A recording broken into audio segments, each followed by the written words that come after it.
అబ్బాయిలు, అమ్మాయిల మధ్యలో ఒక రకమైనటువంటి అట్రాక్షన్ భగవంతుడు కల్పిస్తాడు. మీరు జంతువుల్లో చూడొచ్చు. మగ నెమిలి తన పురి అంతా విప్పుకొని డ్యాన్స్ చేస్తుంది. అది ఆడ నెమిలిని అట్రాక్ట్ చేయడానికి. అలాగే మగ సింహం జూలు విదిల్చుకొని చూడడానికి గంభీరంగా, గొప్పగా ఉంటుంది. ఆడసింహము కొంచెం పెద్ద క్యాట్ లాగానే ఉంటుంది. అలాగే చిన్న చిన్న పిట్టలలో కూడా మగపిట్ట అరుస్తూ ఉంటుంది. ఒక స్పెషల్, ముఖ్యంగా కోకిల మనకు చాలా ఫేమస్. ఇప్పుడు ఈ వర్షాకాలంలో కోకిలలు కూడా బాగా పేరుస్తుంది. వసంతకాలంలో ఇంకా ఎక్కువ ఉంటాయి.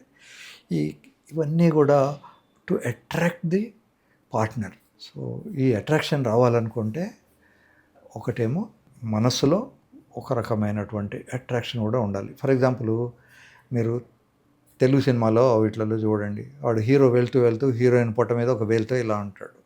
అందులో పెద్ద సెక్స్ ఏమీ లేదు, కానీ ఆ టచ్ వల్ల అమ్మాయి మొహంలో ఒక రకమైనటువంటి నవ్వు చూపెడతారు.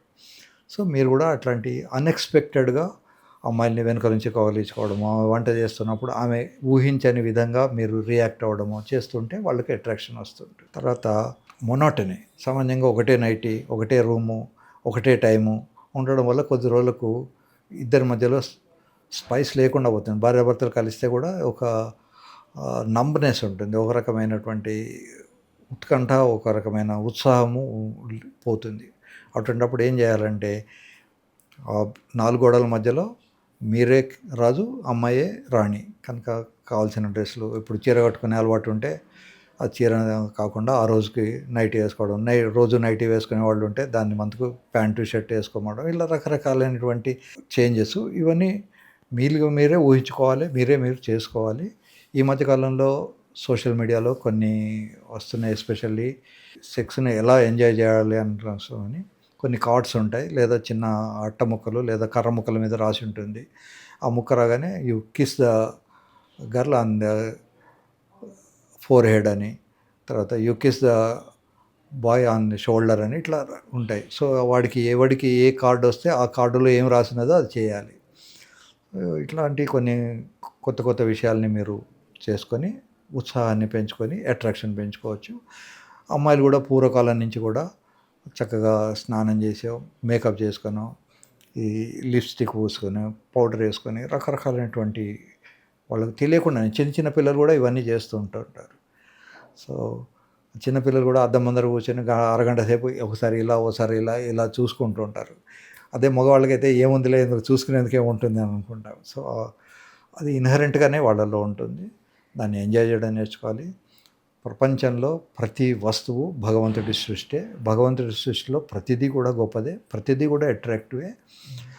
మనకు దాని అందంగా కనబడాలంటే ఈస్థెటిక్ సెన్స్ పెంచుకోవాలి. గడ్డి పూలు అందంగానే ఉంటాయి, గులాబీ పూలు అందంగానే ఉంటాయి, లోటస్ కమలాలు అందంగానే ఉంటాయి. సో కేవలం గులాబీ పువ్వే అందం అని అనుకోవడం పొరపాటు. సో మా చిన్నప్పుడు ఏంటంటే, నెహ్రూ గారి ఫోటోలు ఉంటుండే స్కూల్లో. నెహ్రూ గారి కోటుకు ఒక గులాబీ పువ్వు ఉంటుండే, అది సింగిల్గా. మేము అనుకునేవాళ్ళం, ఓహో అందం అంటే కేవలం గులాబీలదే అని. తర్వాత కొంచెం వయసు వచ్చిన తర్వాత తెలిసి వచ్చింది. సో చూసే కళ్ళను బట్టి ఉంటుంది. లైలాకో దేఖనే కలిగే మజ్నుకా ఆంఖో హోనా అంటారు. మీరు ఎప్పుడైనా గూగుల్ చేసి లైలా ఫోటో అని కొడితే మీకు ఒక అందవికారమైనటువంటి ఫోటో కనబడుతుంది, ఓ బొమ్మ కనబడుతుంది. ఫోటో కాకపోవచ్చు, అది పెయింట్. సో మరి అదే మజ్నుకు ఆమెలో చాలా అందంగా కనబడింది. సో అందం అనేది వస్తువులో ఉండదు, చూసే వ్యక్తి కళ్ళల్లో, వ్యక్తి ఆలోచనలో ఉంటుంది. కనుక నా దగ్గరికి అప్పుడప్పుడు వస్తారు భార్యాభర్తలు, సార్ నాకు పెళ్లి ముందు మాది లవ్ మ్యారేజే, కానీ ఈ మధ్యలో మాకు అసలు అట్రాక్షన్ లేదు అని. అట్రాక్షన్ లేదు అంటే అతి పరిచయాద్ అవజ్ఞ. రోజు చూస్తున్నాను కదా, ఇది ఇంతే ఉంటుంది అంటారు. ఘర్కా మురిగి దాల్ బరాబర్ అంటారు. ఇంట్లో కోడి పప్పుతో సమానం అని. పక్కింటోడి కోడి మాత్రమే రుచిగా ఉంటుంది అట. సో పక్కింటి పూలకూర రుచి అంటారు మన తెలుగులో. సో దీన్ని తగ్గించుకోవాలనుకుంటే మీరు కొత్తదనాన్ని సృష్టించుకోవాలి, అట్రాక్షన్ క్రియేట్ చేసుకోవాలి. భగవంతుడి సృష్టిలో గడ్డి పూలు అందంగానే ఉంటాయి, గులాబీ పూలు అందంగానే ఉంటాయి, లోటస్ అందంగానే ఉంటుంది, బీరకాయ చెట్టుకు వచ్చే పువ్వు అందంగానే ఉంటుంది. అందం అనేది ఆ వస్తువులో కన్నా చూసే వ్యక్తిలో ఉంటుంది. ఎప్పుడైనా మీరు మ్యూజియంలోకి వెళ్తే పెయింట్ ఉంటుంది, ఆ పెయింట్లో మనకి ఏమీ కలవదు. మనం అనుకుంటాం, ఎప్పుడైనా పెయింట్ కింద పడితే కుక్క వచ్చి దాన్ని తోకని ఇలా అని పెయింట్ మీద పెట్టింది అనుకోండి, దానికి వాడు ఏదో $1000 $15,000 పెట్టి కొంటారు. ఇందులో ఈ పెయింట్‌లో గొప్పదనం ఏముంది అని అనుకుంటాం. అంటే ఆ పెయింట్ అర్థం చేసుకోవడానికి అంత జ్ఞానం ఉన్న వాళ్ళకి మాత్రమే అర్థమవుతుంది. సామాన్య వ్యక్తికి అయితే ఏదో కుక్కతో ఇంత రంగంటితే కాగితం మీద తుడుచుకుంది అని అనుకుంటాం. సో మోడర్న్ ఆర్ట్ అలా ఉంటుంది. అదే బాపు గారి ఆర్ట్‌లో అయితేనేమో మనకు పెద్ద పెద్ద బ్రష్లు, నడుము సన్నగా, మళ్ళీ తొడలు ఇట్లా లావుగా ఒక అవర్ గ్లాస్ షేప్ ఉన్నటువంటి ఇవన్నీ కనబడుతుంటాయి. బాపు గారి ఆర్ట్ గొప్పదే, అట్లా అని చెప్పి మోడర్న్ ఆర్ట్ కూడా గొప్పదే. ఓన్లీ థింగ్ ఇస్ మనం అర్థం చేసుకొని దాన్ని ఇమాజిన్ చేసుకోగలగాలి. లేనిదే వాళ్ళు అన్ని $1000 పెట్టి ఎందుకు కొంటారు ఆక్షన్‌లో?